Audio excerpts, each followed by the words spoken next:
Sarah Mitchell never thought she'd face death in her own home. After an accident left her disabled, she's trapped on her Wyoming ranch as winter closes in. The food is almost gone, the firewood's running low, and her injured leg means she can't even saddle a horse to get help. Just when all hope seems lost, word of her situation reaches Jackson Hayes, the wealthiest rancher in the territory. Known for his kindness as much as his fortune, Jackson refuses to let anyone suffer through winter alone. As the deadly storm approaches, he saddles up his strongest horse and rides out towards Sarah's ranch. But will he make it in time to save the stubborn cowgirl who's stolen his heart without ever meeting her? Before we jump back in, tell us where you're tuning in from. And if this story touches you, make sure you're subscribed, because tomorrow I've saved something extra special for you. Sarah's trembling fingers traced the neat columns in her leather-bound inventory journal. Each entry told the same story: dwindling supplies, shrinking portions, and the growing spectre of starvation. 2 cans of beans, half a sack of flour, more weevil than grain now, 3 potatoes sprouting in the cold darkness of her root cellar. Her careful handwriting had grown shakier over the past weeks, matching the tremors that now plagued her undernourished body. The morning light barely penetrated the frost-covered windows of her ranch house. Sarah pulled her father's old wool sweater tighter around her shoulders, its familiar scent offering little comfort against the bone-deep chill. Using the rough-hewn table for support, she pushed herself to her standing position, her mangled leg protesting every movement. 3 months. 3 months since her horse had spooked at a rattler, throwing her into a ravine. 3 months since. The break that hadn't healed right, leaving her with a leg that could barely support her weight. 3 months of watching her once prosperous ranch slowly succumb to winter's merciless grip. She reached for her crutch, the wood smooth from constant use. The journey from table to stove was only a few feet, but each step felt like a mile. The kettle was nearly empty. She'd have to melt more snow for water soon. Sarah measured out a precious spoonful of coffee grounds, her morning ritual becoming more of a ceremony with each passing day. "Enough self-pity," she muttered, her voice rough from disuse. The sound echoed in the empty house, a house that had once bustled with ranch hands and family. Now it was just her, the howling wind, and the growing collection of unanswered letters. On her desk, the latest letter from her sister in Boston sat unopened. Martha's elegant handwriting graced the envelope, no doubt containing another plea for Sarah to come to her senses and leave the ranch. But this land was more than property. It was her father's legacy, her mother's dream, and the only home she'd ever known. Sarah opened her journal again, adding today's breakfast to the list. 1/4 cup of oatmeal, stretched thin with hot water. No milk. The last had frozen solid weeks ago. She noted the time and date with mechanical precision, a habit ingrained from years of keeping ranch records. Below the entry, her shaking hand had written yesterday's temperature: -15 degrees. The mercury had dropped another 5 degrees overnight. The accident replayed in her mind as she stirred her meager breakfast. She'd been checking the far pasture fence line, a routine task she'd performed hundreds of times. The rattler had appeared from nowhere, a flash of scales in the autumn sun. Her horse, usually steady as stone, had reared in panic. The fall itself was a blur, but she remembered the sound, the sickening crack of bone-meeting rock, her scream echoing off the canyon walls. She'd dragged herself 3 miles back to the ranch house, her leg leaving a crimson trail in the dust. By the time she'd reached help, infection had set in. The frontier doctor had done his best, but resources were limited, and the nearest proper hospital was 2 days' ride away. The leg had healed wrong, leaving her with a permanent limp and constant pain. Sarah glanced at the last entry in her journal, written just yesterday: remaining firewood 3 days at current use. God help me when it runs out. The words stared back at her, a stark reminder of her mortality. She'd tried to ration the wood, spending most of her time in the kitchen, the only room she could justify heating. The rest of the house had become a frozen maze of memories. rooms she could no longer reach without exhausting herself. A sharp gust of wind rattled the windows, drawing her attention to the gathering storm clouds on the horizon. Weather this bad, this early in the season, it wasn't natural. The old-timers in town had warned this would be a killer winter, but she'd been too proud, too stubborn to listen. Now that pride might cost her everything. The nearest neighbor, old Jim Peterson, was 5 miles away. In good weather, with a sound horse and 2 good legs, it would have been an easy ride. Now it might as well have been 100 miles. Jim had stopped by 2 weeks ago, offering to send his boy to help with the ranch work. Sarah had turned him away, assuring him she could manage, another decision she was beginning to regret. She finished the last spoonful of oatmeal, scraping the bowl clean with a precision born of desperation. Every calorie counted now. Every morsel of food might mean the difference between survival and joining her parents in the wind-swept cemetery on the hill. Jackson Hayes stood at the window of his study, watching his ranch hands guide cattle into the winter barns. The Double H Ranch was a fortress against the coming storm. Every animal sheltered, every worker housed, every precaution taken. Success had afforded him the luxury of preparation, but he never forgot the lessons of harder times. The telegram lay open on his mahogany desk, its urgent message burning in his mind. Sarah Mitchell stranded, stop injured and alone, stop supplies low. Stop storm coming, stop Jim Peterson sends word, stop. His foreman, Mike Turner, cleared his throat from the doorway. Mr. Hayes, the last of the cattle are in. Storm's looking worse than predicted. Jackson nodded, his eyes still fixed on the distant horizon where dark clouds gathered. Mike, what do you know about the Mitchell Ranch? Thomas Mitchell's place? His daughter Sarah runs it now. Good operation, or was until her accident. Heard she's too proud to accept help. Mike stepped closer, reading the telegram upside down. You're not thinking of riding out there, are you? In this weather? The question brought Jackson back 15 years. To another winter storm and another stubborn rancher. His sister Mary had been just as proud, just as determined to manage on her own. They'd found her too late, frozen in her bed after the firewood ran out. The memory still haunted his dreams. Get my winter gear ready, Jackson said, his tone leaving no room for argument. And have Thomas saddled. He's the strongest horse we've got. Mike's weathered face creased with concern. Boss, you can't be serious. That's a 3-hour ride in good weather. In this storm, it's suicide. Then I'd better leave now before it gets worse. Jackson moved to his gun cabinet, selecting his most reliable rifle. If I'm not back in 2 days, send a search party to the Mitchell place. At least take some of the boys with you, Mike pleaded. Jackson shook his head. They've got families. I won't risk their lives. He began gathering supplies. Medical kit, preserved food, matches in waterproof containers. Each item chosen with the precision of a man who knew wilderness survival wasn't about luck. It was about preparation.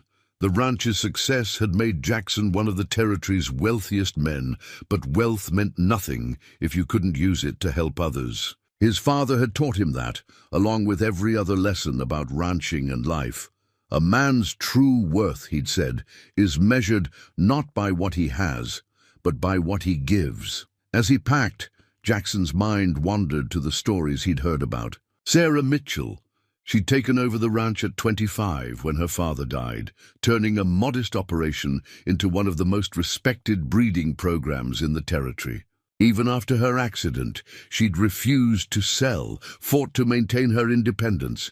That kind of determination demanded respect and warranted help, whether she wanted it or not. The memory of his sister's last letter surfaced unbidden. I'm fine, Jack. Stop worrying so much. I can handle one winter on my own. He'd respected her wishes then, honored her independence. That respect had cost Mary her life. Never again. Mike appeared with Jackson's heaviest coat and gloves. Thomas is ready.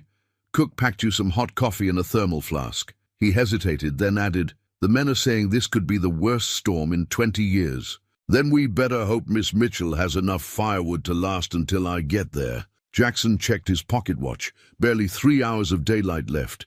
If he pushed hard, he might make it before full dark.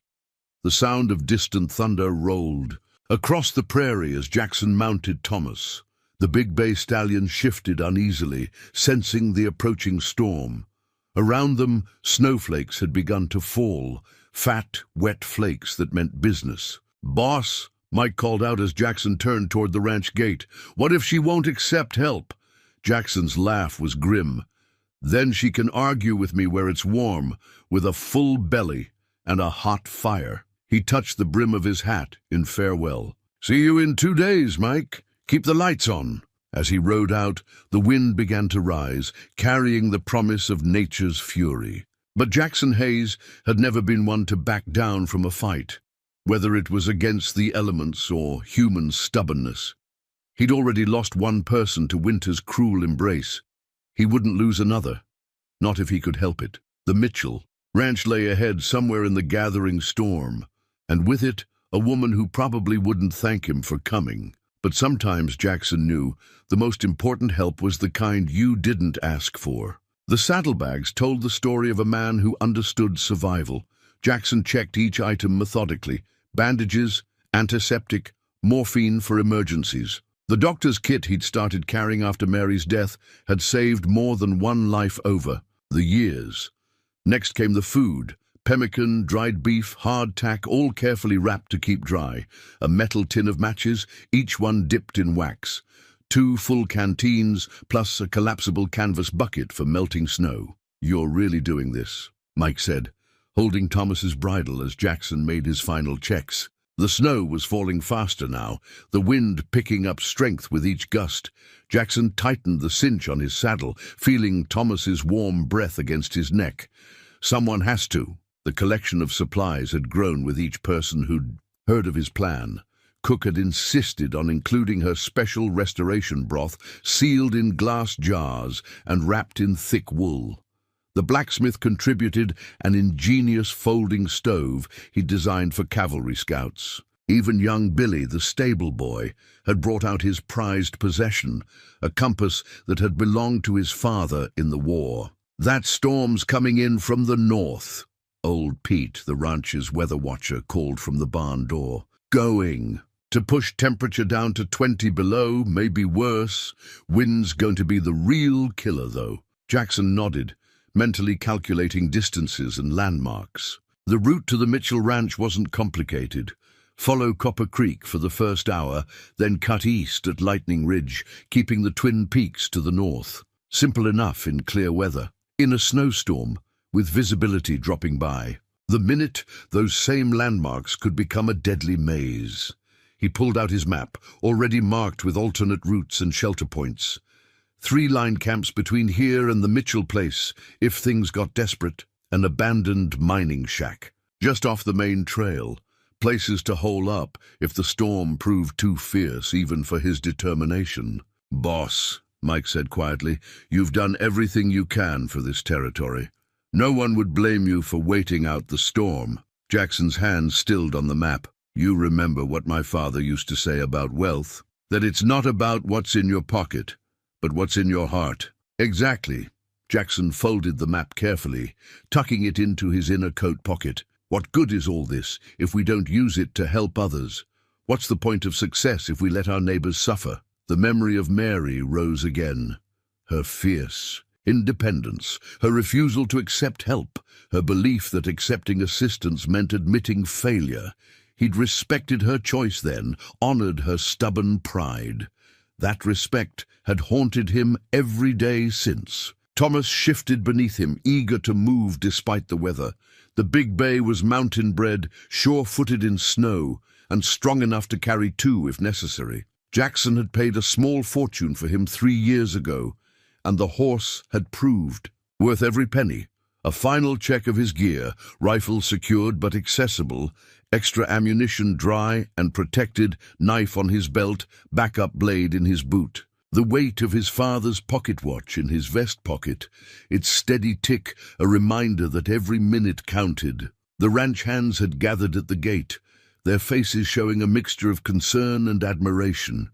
These men had worked beside him, helped build the Double H into what it was today. They understood what drove him, even if they thought him crazy for riding out. "If we're not back in 2 days," Jackson called to Mike, "send help, but not before. No sense risking more lives than necessary." Mike nodded, his expression grim. "Godspeed, boss." The first mile was deceptively easy, the snow still light enough to see the trail. Thomas moved confidently, his hooves finding solid ground beneath the growing white blanket. But Jackson could feel the storm's power building, see the way the clouds churned overhead like a pot coming to boil. Behind him, the Double H's buildings disappeared into the swirling snow. Ahead lay 3 hours of hard riding, if he was lucky. If not, he pushed the thought away, focusing instead on the rhythm of Thomas's stride, the weight of the supplies that might mean life or death for a woman he'd never met. The wind carried a sound like wolves howling, though Jackson knew it was just the storm's voice calling its challenge across the prairie. He pulled his scarf tighter, squared his shoulders, and pressed on. The real test was still to come. Sarah's father's pocket watch ticked steadily in her palm, its warmth fading as quickly as her hopes. 4 o'clock, and the storm had turned the afternoon dark as twilight. She'd been rationing the firewood, feeding the stove just enough to keep the pipes from freezing, but now even that modest goal seemed impossible. Her leg throbbed with each drop in temperature, the poorly healed bone a better weather predictor than any barometer. The pain had grown worse over the past hours, a deep ache that no position could ease. Even the leftover laudanum from Doc Wilson's last visit couldn't touch it now. "Just hold on," she whispered to herself, watching ice crystals form intricate patterns on the kitchen window. "Someone will come." But the words rang hollow in the empty house. A particularly fierce gust rattled the windows, and Sarah heard something crack in the barn. Her horses were out there, Thunder and May, the last of her father's prize breeding stock. She'd managed to get them fresh hay this morning, but the water troughs would be freezing over. The thought of her animals' suffering drove her to her feet. Using the furniture for support, she made her way to the hook where her heavy coat hung. Each step sent shooting pains up her leg, but Sarah had learned to work through pain. It was move or die, and she wasn't ready to die yet. "Come on, old girl," she muttered, reaching for her crutch. "Just to the barn and back. You can do this." The distance to the barn had never seemed so vast. In her mind, she could see her father making this same walk thousands of times, in all kinds of weather. A rancher's first duty is to their animals, he'd always said. Even on the day he died, he'd insisted on checking the horses one last time. Sarah pulled open the heavy door, and the wind nearly knocked her down.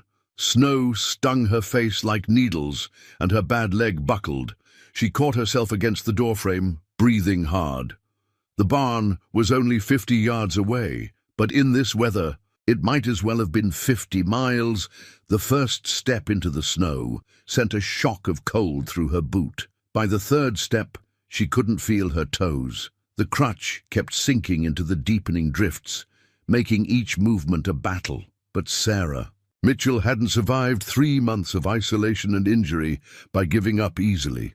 Halfway to the barn, the world started to spin. She'd been limiting herself to 1 small meal a day, trying to stretch the remaining food, and her weakness was catching up with her. Black spots danced at the edges of her vision, and the cold seemed to reach right into her bones. "Just a few more steps," she gasped, but her body had other ideas.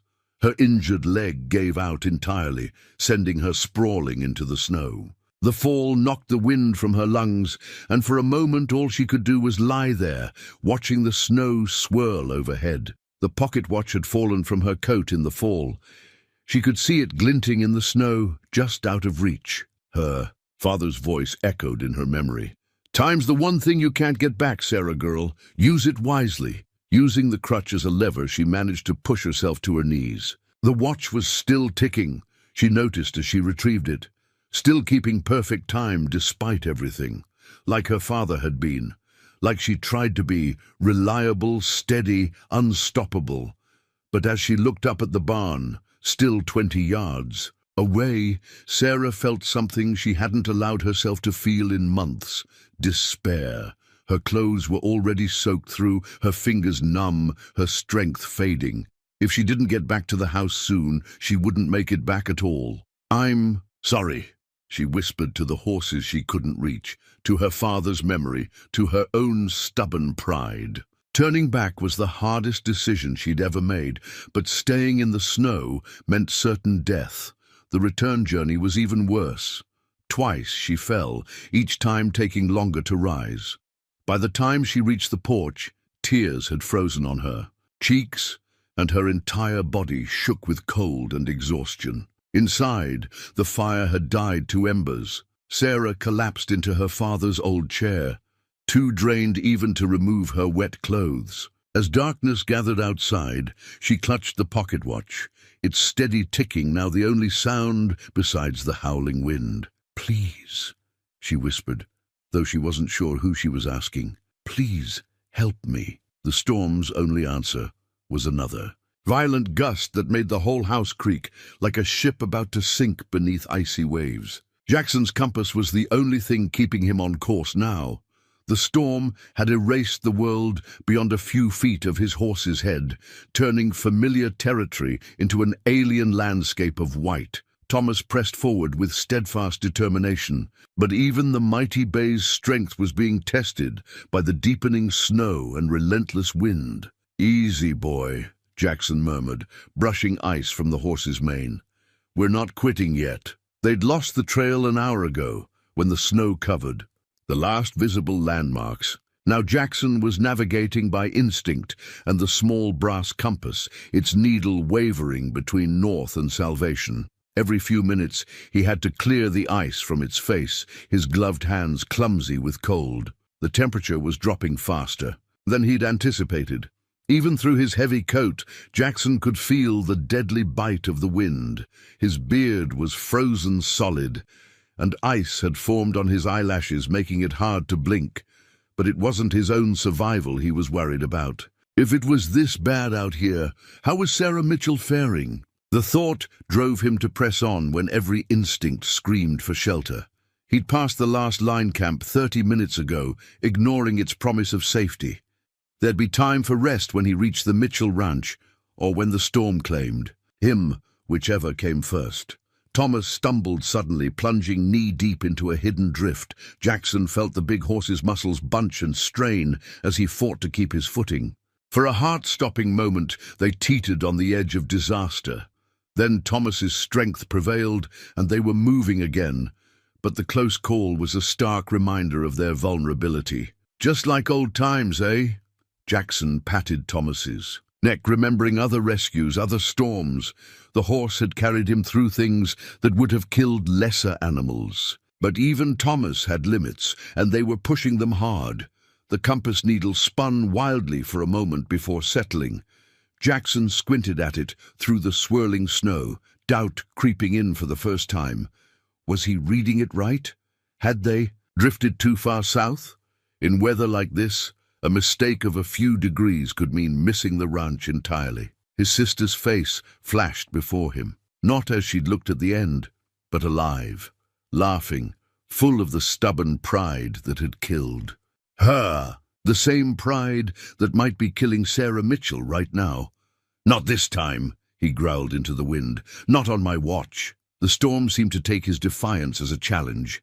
The wind rose to a screaming pitch, driving snow and ice horizontally across their path. Thomas's ears flattened against his head, but he didn't falter, putting one massive hoof in front of the other with mechanical precision. Jackson had lost all sense of time. His pocket watch was frozen shut, and the sky was an unchanging grey void that offered no clues. They could have been riding for hours or days. Only the compass kept them going, its needle pointing the way with unwavering certainty. When the shadow loomed out of the whiteness, Jackson almost missed it. Then Thomas's head came up, his nostrils flaring. The horse knew the smell of other horses, even through the storm. They had to be close to the Mitchell ranch. But close wasn't. Good enough? Not with night coming on and the temperature still dropping. Jackson pulled his scarf down, trying to clear his ice-clogged nostrils for a better sense of direction. The wind punished him instantly, stealing his breath and replacing it with needles of ice. Through the gaps in the swirling snow, more shadows appeared and disappeared like ghosts. Trees, fences, buildings, everything looked wrong in the storms. Twisted light. Jackson felt a moment of pure terror. Had they somehow gone in a circle? Were these his own ranch buildings they were seeing? Then Thomas whinnied, the sound almost lost in the wind. An answering call came from somewhere ahead. The Mitchell horses, Jackson realized. They'd caught the scent of a strange stallion and were responding. "Good boy," he told Thomas, his voice cracking with cold and emotion. "Find them, boy, find them." The big horse needed no encouragement. He turned slightly, moving with new purpose toward the sound. Jackson leaned forward in the saddle, straining to see through the white chaos. Somewhere ahead was a woman who didn't know help was coming. A woman who, like his sister, might be too proud to admit she needed saving. "Hold on, Sarah," he whispered into the storm. "Just hold on." Sarah stared at the last match in the box, its red tip promising one final chance at warmth. Her hands shook as she held it, not just from the cold now, but from the fever she could feel building in her bones. The failed attempt to reach the barn had soaked her clothes, and she hadn't had the strength to change them properly.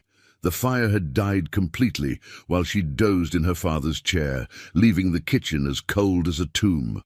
Her breath came out in white puffs, each one a little weaker than the last. The thermometer by the window had stopped working when the mercury froze, but Sarah knew the temperature had to be well below zero. "Make it count," she whispered, her voice strange in her ears.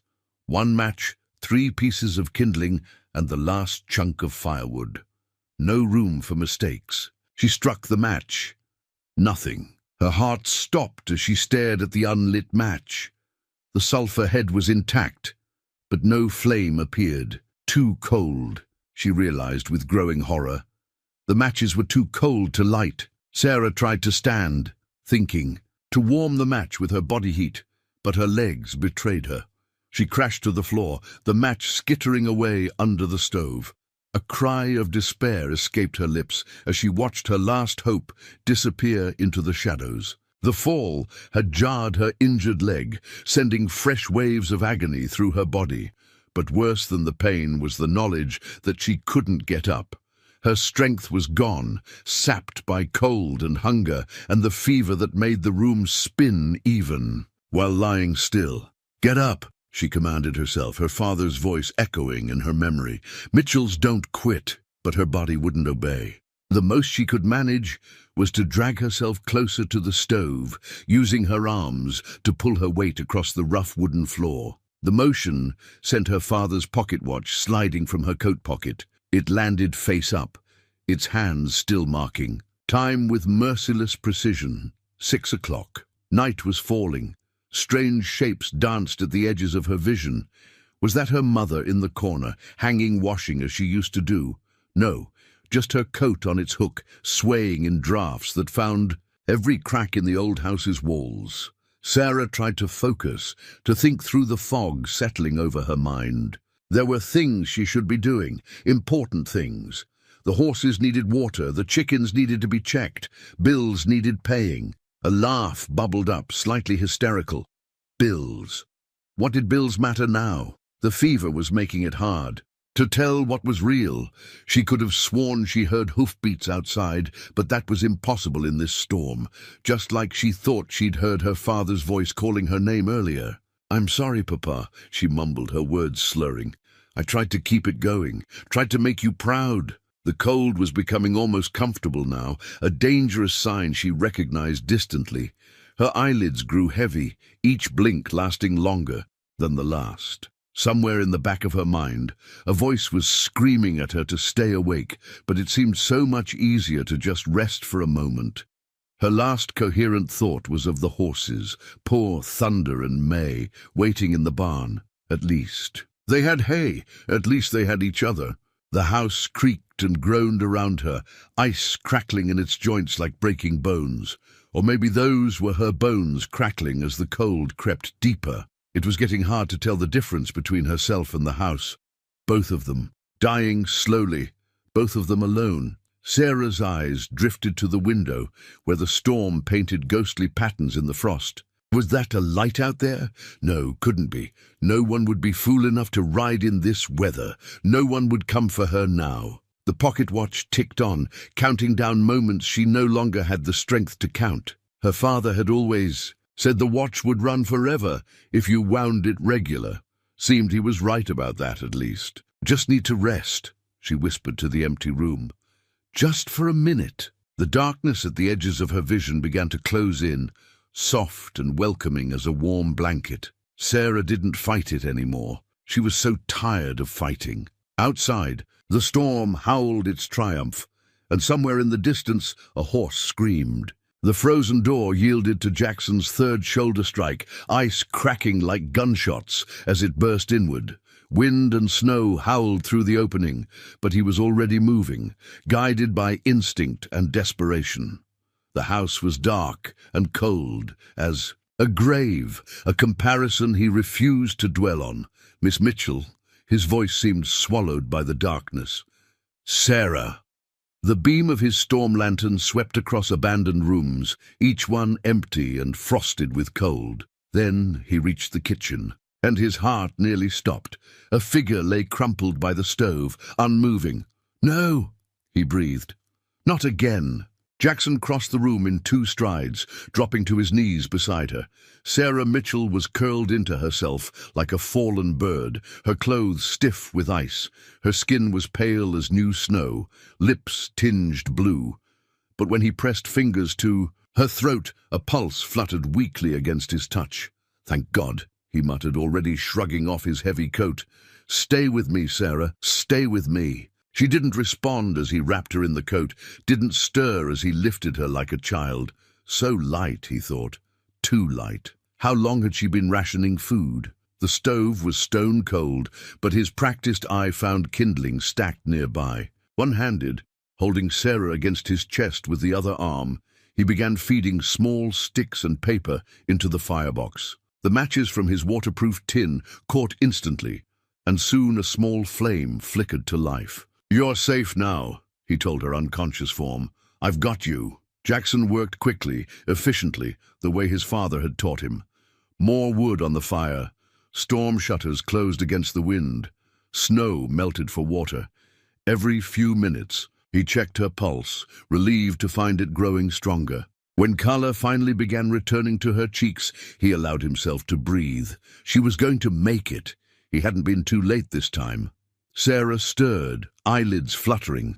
Jackson knelt beside her, ready but uncertain. Would she be afraid, finding a stranger in her home? Would she reject his help like Mary had? Her eyes opened, fever bright, but focusing slowly on his face. Are you? Her voice was barely a whisper. Are you real? Real as they come, Ma'am. He held a cup of warm water to her lips. Small sips now. She managed 2 swallows before turning her head away. The horses, they're fine. I checked. The barn first, got them fresh water and more hay. Who? Jackson Hayes, from the Double H. He adjusted the blankets around her shoulders. Jim Peterson sent word about your situation. A frown creased her brow. Hayes, the rich one. Despite everything, he had to smile. Guilty as charged. Didn't ask for help. Each word seemed to cost her, but that Mitchell pride was already reasserting itself. No, you didn't. Jackson fed another log into the stove. Just like my sister didn't ask, the winter she died. That silenced her. In the flickering firelight, he could see her studying him, weighing his words and his presence. Why? She finally asked. Because wealth means nothing if you don't use it to help others. He met her gaze steadily. Because no one should face winter alone. Sarah's eyes filled with tears she was too weak to stop. I tried to be strong. You are strong. Jackson's voice was gentle but firm, strong enough to survive until help came. Strong enough to let someone help you now. A log popped in the stove, sending sparks up the chimney. Outside, the storm raged on, but in here, warmth was slowly returning. Sarah's breathing had eased, and some of the tension had left her face. "Rest," Jackson told her. "We can talk more when you're stronger." She was already drifting off, but her hand found his, squeezing weakly. "Thank you," she whispered. Jackson waited until she was fully asleep before carefully withdrawing his hand. There would be time later for conversations, for figuring out how to help without wounding her pride.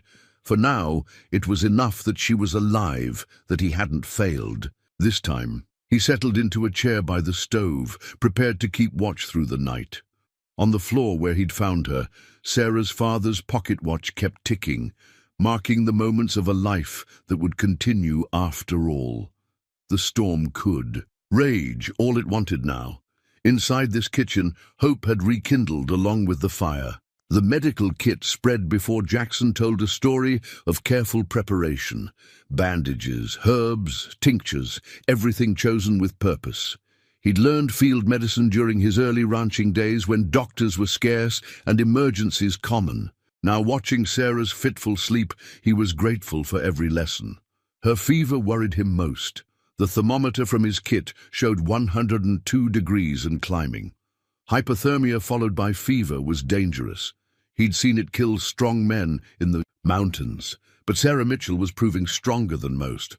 "No," she muttered, trying to push away the damp cloth he pressed to her forehead. "Have to check.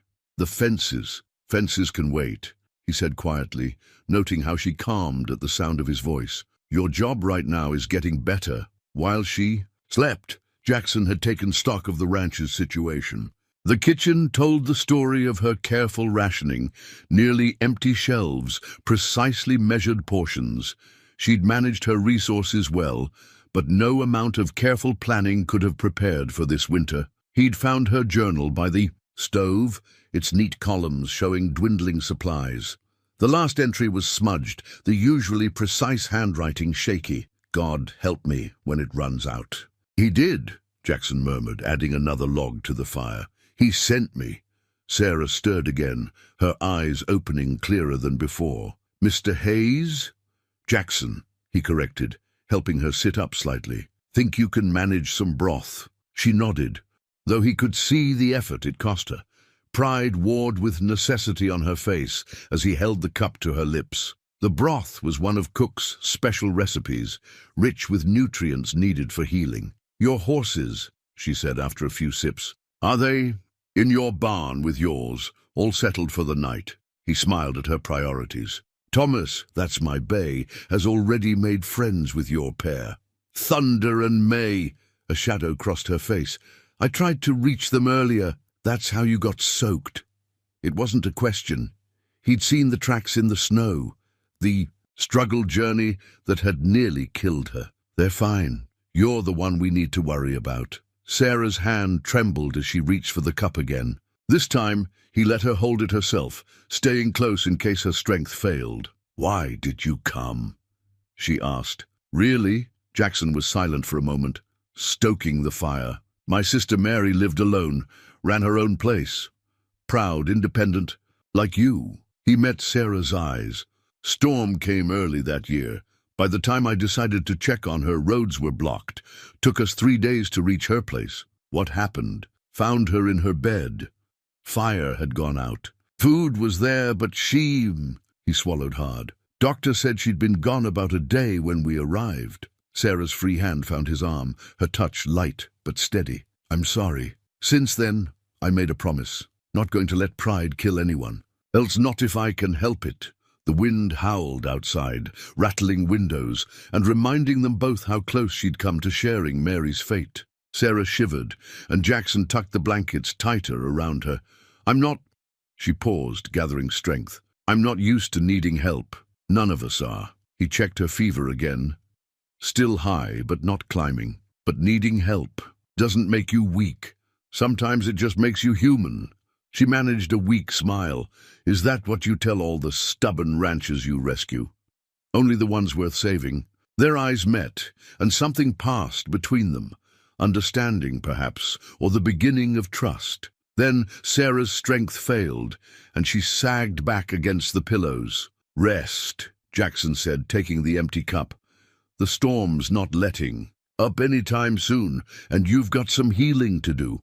You'll stay."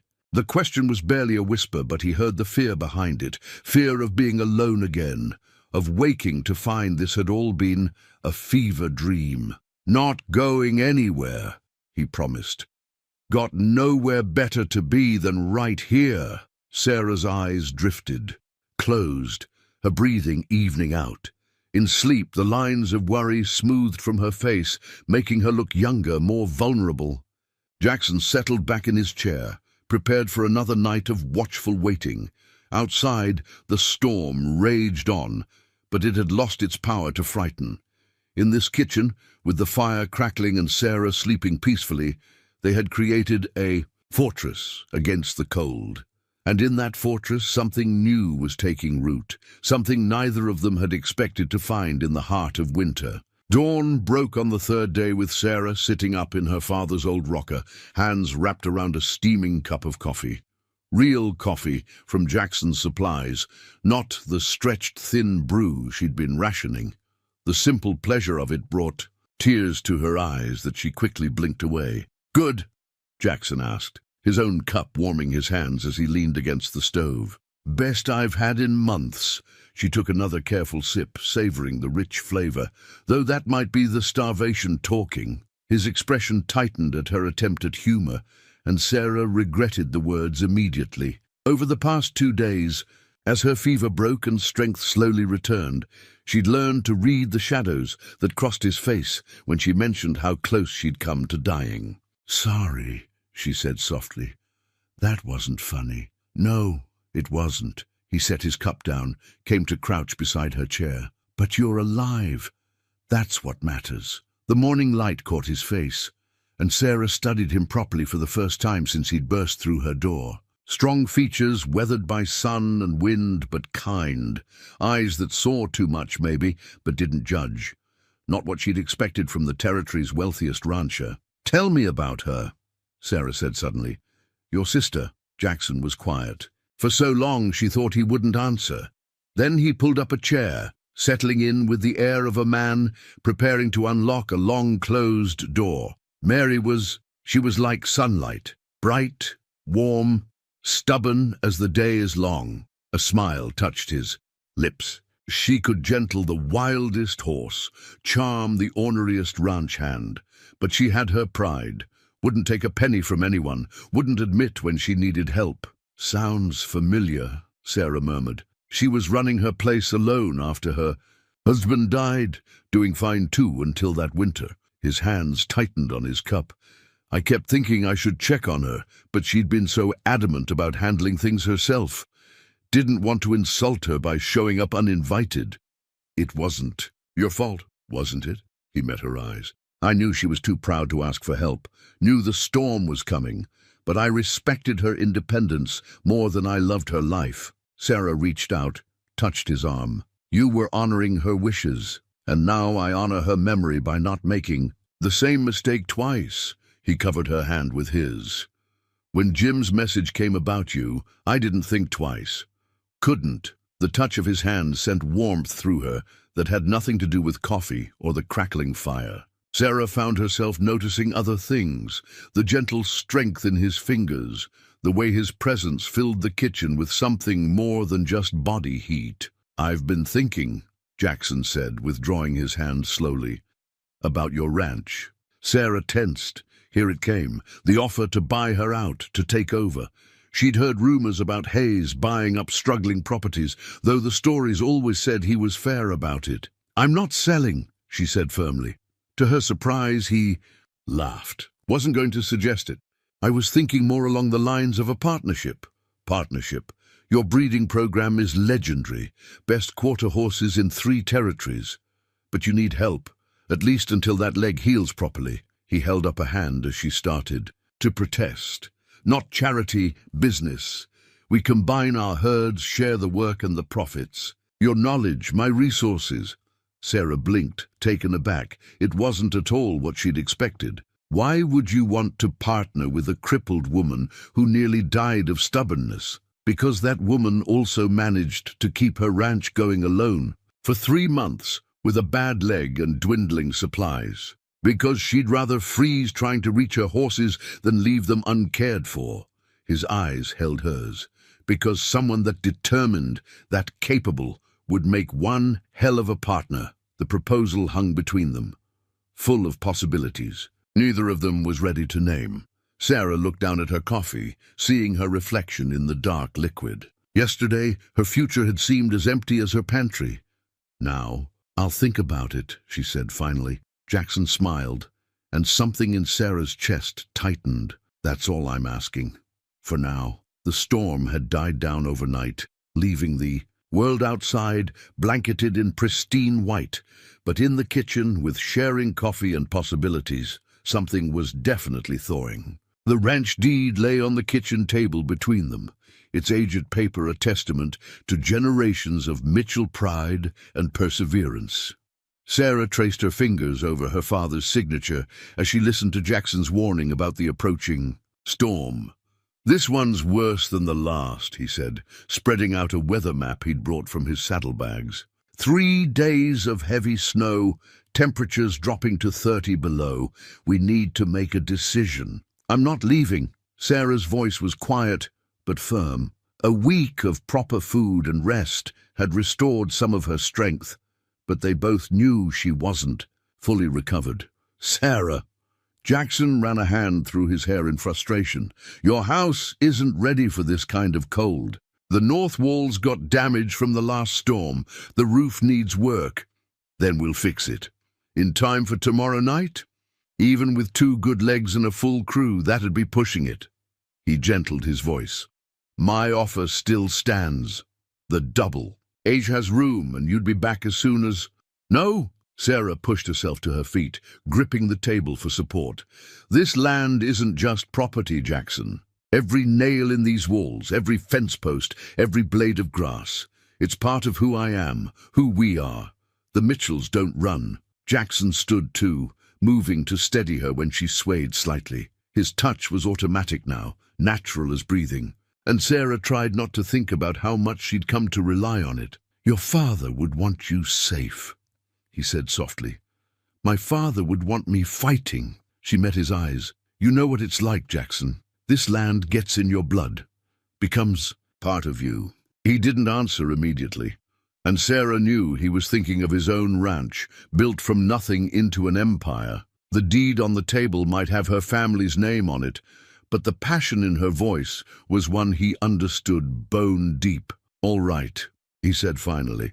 "Then we fight. But we do it smart." Relief flooded through her, followed quickly by wariness. "What do you mean?" "I've got supplies at the Double H that could help. Better insulation, roofing materials. I can have Mike bring them out today, along with a couple of hands to help with repairs." "Jackson!" "Not charity," he cut her off. "Consider it an investment in our future partnership if you decide to accept my offer, that is." Sarah sank back into her chair, studying him. Over the past week, she'd learned that Jackson Hayes was a force of nature in his own right, unstoppable once he set his mind to something, but never overwhelming. He offered help in ways that left her dignity intact, her independence respected. "The storm's coming whether we're ready or not," he continued. "Let me help you protect what's yours." A gust of wind rattled the windows, emphasizing his words. Sarah looked around the kitchen, at the woodpile he'd rebuilt, the stores he'd replenished, the small repairs he'd already made. He'd done it, all without fanfare or expectation, simply because it needed doing. "2 conditions," she said finally. Jackson's lips twitched. "Name them." "I want to help with the repairs. No sitting inside while others work on my ranch, as long as you don't overdo it. And the second," Sarah took a deep breath, "stay through the storm. I don't want to face it alone again." Something flickered in Jackson's eyes. Relief, maybe, or something deeper. "I was planning to. Wild horses couldn't drag me away." The moment stretched between them, full of unspoken things. Then another blast of wind shook the house, bringing them back to the urgent present. "I'll send word to Mike," Jackson said, already moving toward the door. "We've got about 8 hours of daylight to get this place battened down." Sarah watched him go, her hand still resting on the deed. The paper felt warm under her fingers, alive with history and promise. Outside, clouds were gathering again, dark and heavy with threat. But this time she wasn't facing them alone. This time she had a partner, even if neither of them was ready to define exactly what that meant. Sarah's journal lay open on her lap, its pages filled with more than just ranch accounts now. Between the careful columns of numbers and supply lists, she'd begun writing about other things, the way Jackson's crew worked with quiet efficiency, the unexpected lightness in her chest when she heard his boot steps on the porch, the growing certainty that something in her world had shifted irreversibly. "Penny for your thoughts?" Jackson's voice startled her from her writing. He stood in the doorway, snow melting on his shoulders, holding out a cup of coffee like a peace offering. "Might need a whole $1 for these ones," she replied, accepting the cup. Their fingers brushed in the exchange, a touch that sent warmth through her that had nothing to do with the hot drink. "Must be some thoughts." He settled into the chair beside her, his own coffee steaming in the cool air. The repairs were progressing, new insulation in the walls already making the house warmer, but they could still see their breath in, the morning chill. "I was thinking about the accident," Sarah said slowly, "about how different things might have been if I'd just listened to the warning signs that day." Jackson waited, giving her space to find the words. That was something else she'd noticed about him. He knew when to push and when to just be still. "Thunder, my horse." He was acting strange that morning, nervous. "I should have paid attention, but I was too focused on getting the work done." She traced the edge of her journal. "Too proud to admit that maybe I was pushing too hard, trying to prove I could do it all alone." "We've all been there," Jackson said quietly. "After my father died, I nearly worked myself into the ground trying to prove I could run the Double H single-handed. Pride's a dangerous partner on a ranch." "How did you learn to let go?" "Same way you are now. Life has a way of teaching us the hard lessons." He smiled slightly. "Though I didn't have someone as stubborn as me showing up in a snowstorm to drive the point home." Sarah laughed, the sound surprising them both. "Are you calling me stubborn, Mr. Hayes?" "Takes one to know one, Miss Mitchell." Their eyes met over their coffee cups, shared humor warming the space between them. Outside, Jackson's men were finishing the roof repairs, their hammers creating a steady rhythm that seemed to echo Sarah's heartbeat. "Tell me about the day you took over the Double H," she said suddenly. "What was that like?" Jackson was quiet, for a moment, gathering his memories. "I was 24, too young really, but Pa didn't give me much choice about it. Cancer took him quick." He stared into his coffee as if seeing the past reflected there. "The hands, they were good men, but they'd known me since I was a boy. Hard for them to take orders from someone they remembered falling off his first horse." "How did you handle it?" "Learned to listen more than I talked, to admit when I didn't know something. Found out that asking for help actually made the men respect me more, not less." He glanced at her. "Lot of parallels there if you're looking." "For them?" Sarah felt her cheeks warm. "You're not exactly subtle, are you?" "Not when it matters." His voice was gentle but serious. "Sarah, you're one of the best ranchers I've ever met. Your breeding program, your management skills, they're exceptional. But even exceptional people need help sometimes." She closed her journal, running her hand over its worn cover. "I'm starting to understand that. It's just hard. Accepting help feels like admitting failure." "No." Jackson's hand covered hers on the journal. "It's admitting you're human. There's strength in that too." The touch of his hand sent electricity up her arm, and Sarah found herself holding her breath. They'd been dancing around this growing attraction for days, both too cautious to acknowledge it directly. "Jackson, A shout from outside interrupted her. Mike, Jackson's foreman, was calling for him, something about the approaching storm. Jackson squeezed her hand once before releasing it. Hold that thought, he said, rising. We've got work to finish before this weather hits. Sarah watched him go, her hand still tingling where he'd touched it. In her journal, the blank page, waited for words she wasn't quite ready to write, but they were coming. Like the storm on the horizon, like the changing seasons, some things couldn't be held back forever. The old clock on the mantel ticked back to life under Jackson's careful hands. Its restored heartbeat filling the kitchen with a sound Sarah hadn't heard since before the first storm. She watched him work from her chair by the stove, admiring the gentle precision of those strong hands as they coaxed the delicate mechanism back to life. My father could never get that thing running right, she said, shaking her head in wonder. How did you learn to fix clocks? My grandfather. Jackson adjusted something tiny with a watchmaker's tool. He said a man should know how to fix anything he might need to count on. Clocks, guns, fences, trust, they all need regular maintenance. The way he glanced at her on the word trust made Sarah's heart skip a beat. The past 2 days of preparation had changed things between them, though. Neither had put it into words yet. Speaking of maintenance, he continued, closing the clock's face, how's the leg today? Better. It wasn't just politeness. Her leg actually was improving with proper rest and care. I might even be ready to help with the barn repairs tomorrow. Jackson's hands stilled. Sarah, I know my limits now, she said quickly. I'm not talking about climbing rafters, but I can't sit here forever while everyone else works. He turned to face her fully, and something in his expression made her breath catch. No one thinks you're sitting idle. You've been directing repairs, managing supplies, planning for after the storm. That's work too. It doesn't feel like enough, because you're used to doing everything yourself. He moved to kneel beside her chair, his eyes level with hers.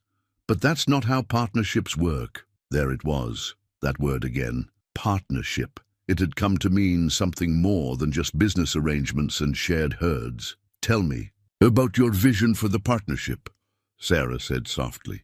Really tell me. Jackson was quiet for a moment, gathering his thoughts. Outside, the wind was picking up again, but the newly repaired walls stood firm against it. I see our herds combined, your breeding expertise paired with my resources. Both ranches operating independently but supporting each other. Shared work, shared profits. He paused. Shared lives, maybe. If that's something you might want. Sarah's heart thundered in her chest. That's quite a business proposal, Mr. Hayes. Not just business. His hand found hers, warm and steady. Sarah, I've known since I found you in this kitchen that you were someone special, someone who could match me, challenge me, make me better than I am alone. Jackson, let me finish. His thumb traced circles on her palm, sending shivers up her arm. I'm not asking for anything right now. You need time to heal, to find your footing again. But I want you to know that when you're ready, I'm here, whatever you want this to be. The clock ticked steadily in the background as Sarah looked at their joined hands. A week ago, she'd been dying in this same kitchen, too proud to ask for help. Now, she was considering not just accepting help, but joining her life with the man who'd offered it. I'm not good at depending on people, she said finally. I'm not asking you to depend on me. I'm asking you to walk beside me. His free hand came up to touch her cheek. There's a difference. The touch sparked something in Sarah. A need she'd been holding back, a hunger that had nothing to do with food. Before she could think better of it, she leaned forward and pressed her lips to his. Jackson froze for a moment in surprise, then responded with a gentleness that brought tears to her eyes. The kiss was soft, questioning, full of possibilities neither of them had dared voice before. When they parted, Sarah rested her forehead against his. That wasn't very proper of me. Jackson's laugh was low and warm. Proper is overrated. He kissed her again briefly, especially in the middle of nowhere during a snowstorm. The wind howled outside as if in agreement, but its threats held no power now. The house was secure, the repairs nearly complete, and something new had been repaired along with the clock, something in Sarah's heart that she hadn't even known was broken. So, Jackson said, still holding her hand. About that partnership. Sarah smiled, squeezing his fingers. I think we might be able to work something out. The clock struck the hour, its restored voice strong and clear, marking not just time, but the beginning of something neither of them had expected to find in the heart of winter. The hand-carved cane Jackson presented to Sarah was a work of art, crafted from polished oak with a grip that fit her hand as if it had been measured for it. Intricate designs of running horses decorated its length, each one carved with painstaking detail. When did you find time to make this? Sarah ran her fingers over the carvings, touched by the hours of work they represented. At night while you were sleeping. Jackson watched her face carefully. I know you don't like accepting help, but I thought maybe if it was something made just for you. Sarah gripped the cane experimentally, finding that its height was perfect. For her. You're learning, aren't you? How to help without hurting my pride. Learning from the best, he smiled. You're a good teacher, even when you don't mean to be. Using the cane for support, Sarah pushed herself to standing. The difference was immediate. With the properly sized aid, she could balance her weight better, move more freely. Freedom, in the form of carved oak and understanding. Now, she said, taking a test step, you can show me what needs doing. In the barn. Jackson's eyebrows rose. Sarah, don't Sarah me, Jackson Hayes. I can see you've been worrying about something out there all morning. We're partners now, remember? That means you share the burdens. His expression softened, the south walls showing strain from the wind. If it goes, we'll lose the hay storage. Sarah was already moving toward her coat, and without hay, the horses don't make it through winter. Jackson helped her with her coat, his hands lingering on her shoulders.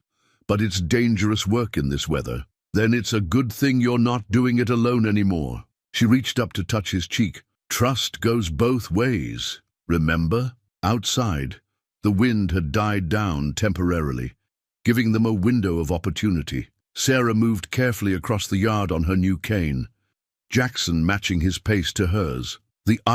Snow had been packed down by days of work crews moving between buildings, making the footing easier. Inside the barn, the problem was immediately apparent.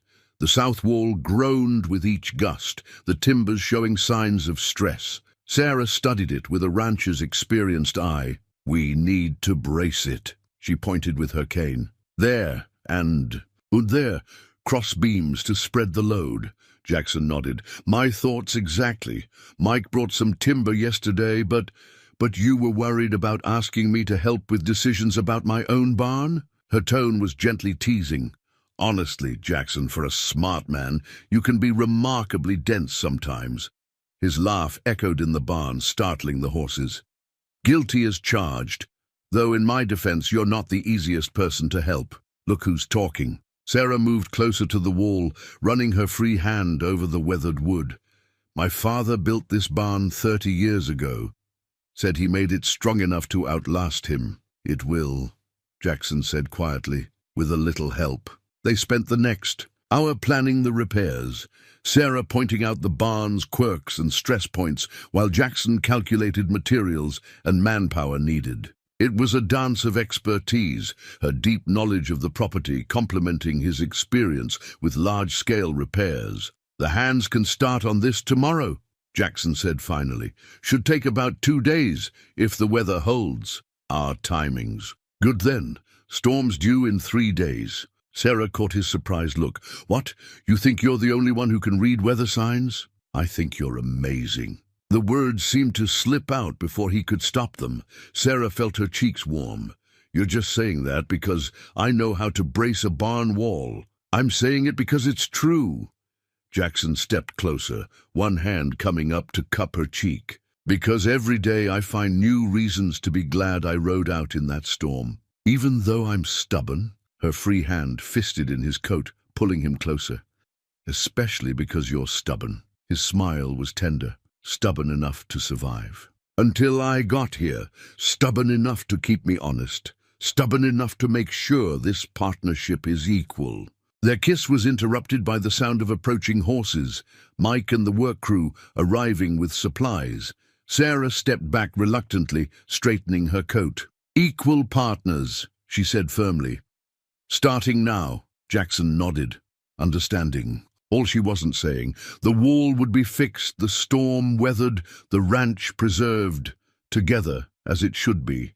The carved cane in Sarah's hand was no longer just a support. It was a symbol of how to help with love, how to accept with dignity, and how two stubborn hearts could find strength in sharing their burdens. The first crocus pushing through the melting snow caught Sarah's eye as she and Jackson walked the fence line. She stopped, leaning on her cane to point out the tiny purple bloom to him. "First flower of spring," she said softly. "Papa always said they were God's way of promising winter can't last forever." Jackson squeezed her hand, his grip warm despite the lingering chill in the air. "Your father seems to have been a wise man. He would have liked you." Sarah straightened, testing her weight on her healing leg. Once he got past the whole rich ranchers thing, and how long would that have taken? Jackson's eyes crinkled with amusement. "Oh, about as long as it took me." She smiled up at him. "Though you did have the advantage of dramatic rescue in your favor. The past week had brought gradual but steady improvements.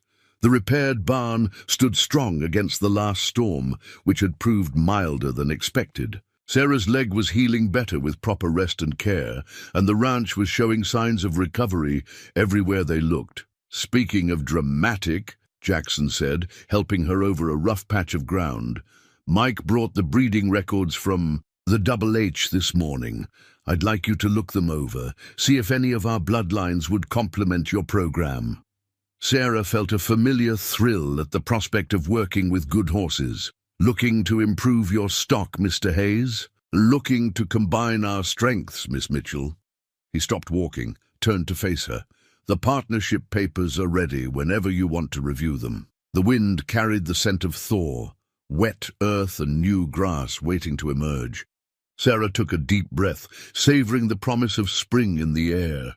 "Seems fitting to start fresh with the new season. Does that mean you're ready to make it official? The business partnership?" She raised an eyebrow. "Or something else?" Jackson's laugh was rich and warm. "One step at a time, though I'll admit I've been thinking about both." They resumed walking, comfortable in their shared silence. The ranch spread out before them, showing signs of renewal despite winter's lingering grip. New fence posts stood straight and strong beside weathered ones. Fresh hay filled the repaired barn.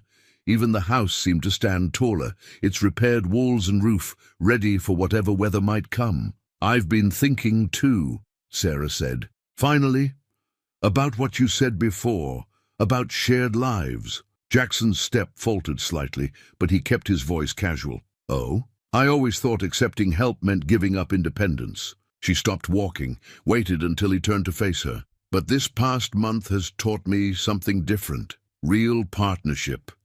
It doesn't make you weaker.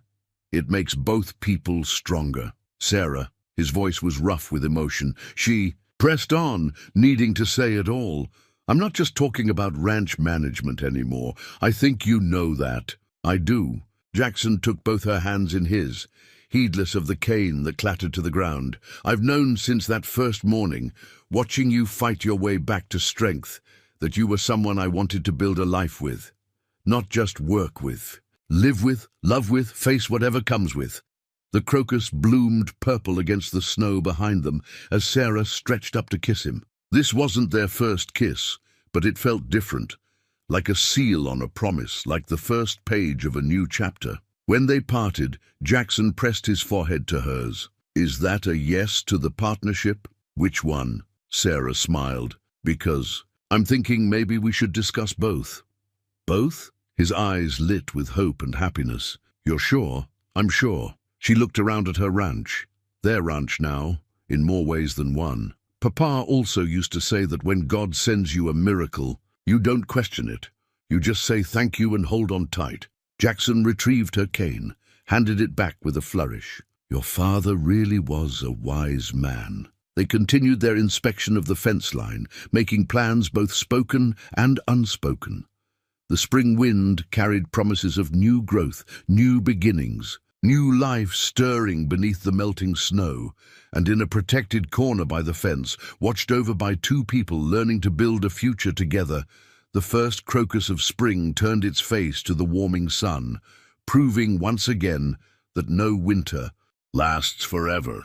The partnership agreement spread across the kitchen table, its fresh ink glistening in the morning light. Sarah studied the elegant legal script that bound their ranches and their lives together, her finger tracing the line where they'd both signed their names. "Having second thoughts?" Jackson asked, setting a cup of coffee beside her. "No," Sarah smiled up at him. "Just thinking about how much has changed in 2 months. When winter started, I was barely surviving.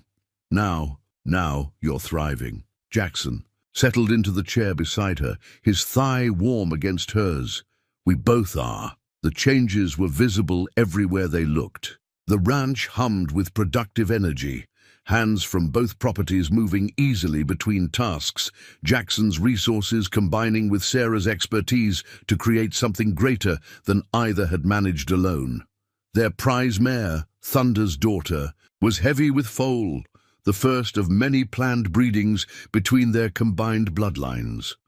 The veterinarian had confirmed yesterday that it would be twins, a rare and valuable occurrence that seemed to symbolize the joining of their operations. "Mike says the new breeding barn will be finished next week," Jackson said, sipping his coffee, "ahead of schedule and under budget. That's because someone was clever enough to use local timber instead of having it shipped in." Sarah nudged his shoulder, "though I seem to recall a certain wealthy rancher arguing about quality standards, and I seem to recall being thoroughly proven wrong by a certain stubborn woman who knows more about local resources than I do." His smile was warm with affection and respect. A comfortable silence fell between them, broken only by the sounds of morning ranch work drifting through the open window. Sarah's leg had healed enough that she now used the carved cane only for long walks, though she'd kept it prominently displayed by the door, a reminder of how love could disguise itself, as help and pride could mask itself as independence.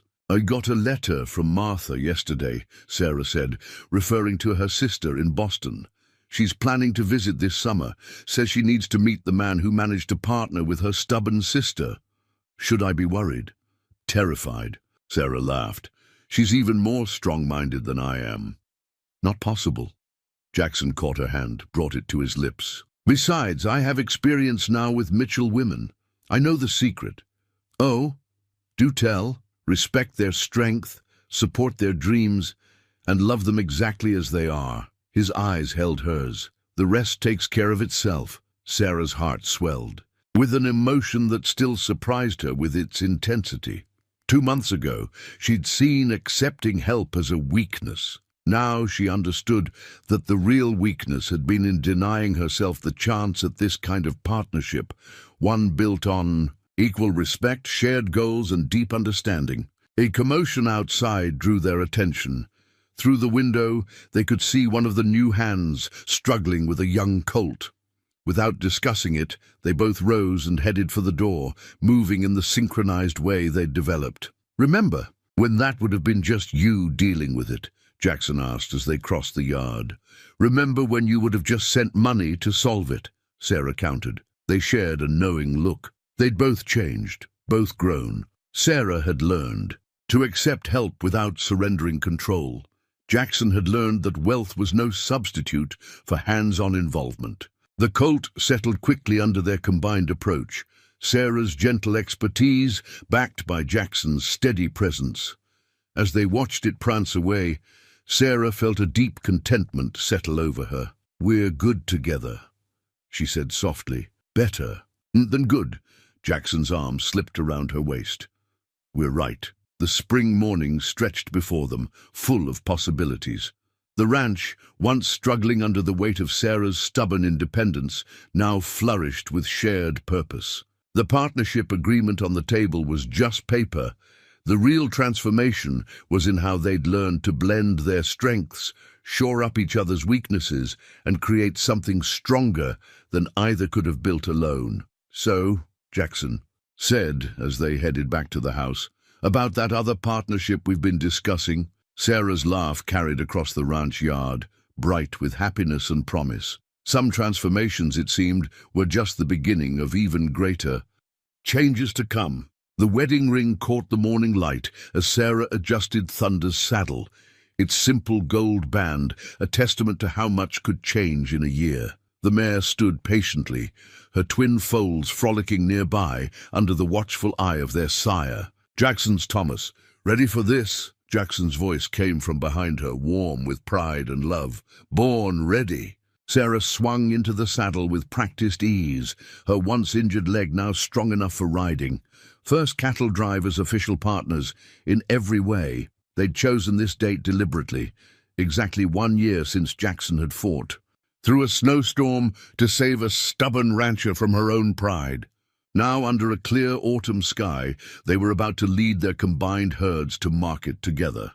"Quite a difference from last year," Jackson said, mounting Thomas. The big bay stallion had sired several promising foals with Sarah's mares, their bloodlines blending as seamlessly as their owners' lives.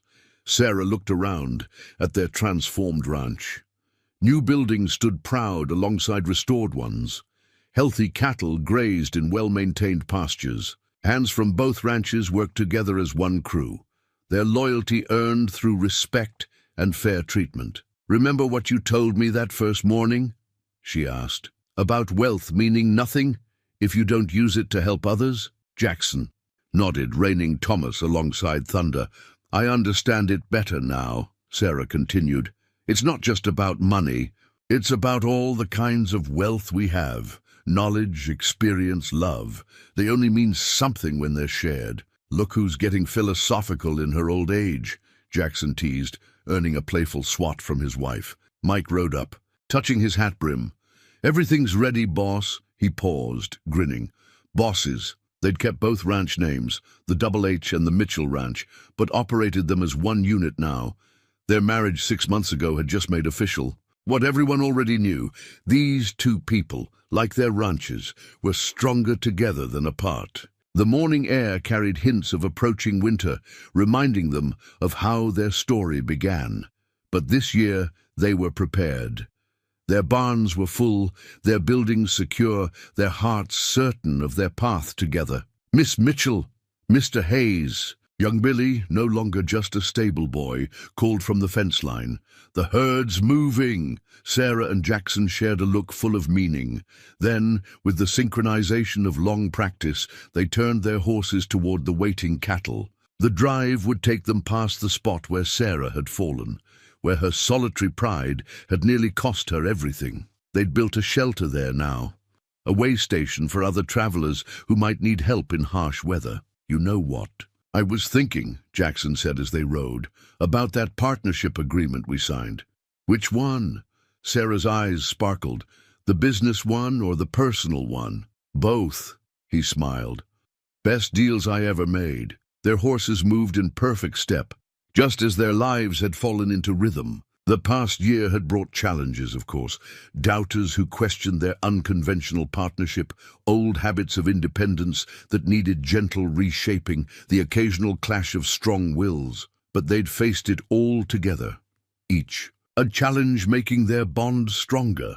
The herd stretched out before them, Mitchell and Hayes cattle mingled together, their combined brands a symbol of unity. The hands rode out in formation, their movements practiced and precise, everything working as it should, like a well-oiled machine. "Papa would be proud," Sarah said softly.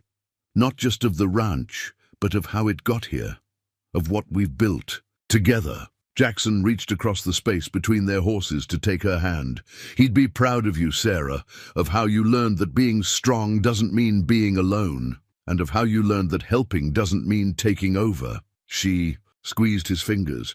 "We taught each other well." The sun climbed higher as they rode, casting their shadows ahead of them on the trail. Behind lay the ranch, secure and thriving. Ahead lay their future, as wide open as the Wyoming sky. They'd come full circle, back to the season where their story began. But this time, winter held no terror. This time they faced it together, equal partners in work, in love, in life. "Ready to ride?" Jackson asked, though he already knew the answer. Sarah's smile was bright as the ring on her finger. "With you, always." 5 years later, the family portrait hung in the place of honor above the mantel, capturing a moment of perfect happiness. Sarah and Jackson sat on the porch steps of their ranch house, their 3-year-old daughter Emma perched between them. The carved cane that had once symbolized Sarah's recovery now served as a prop in their daughter's endless games of make-believe.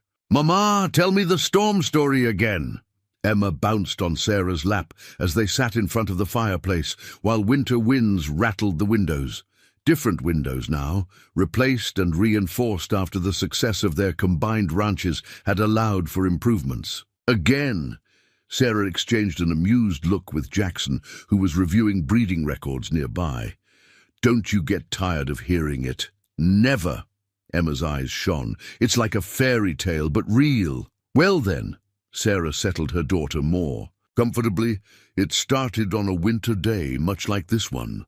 Jackson set aside his work to listen, though he'd heard the story countless times. They'd shaped it over the years into something that contained all the important truths while remaining appropriate for young ears.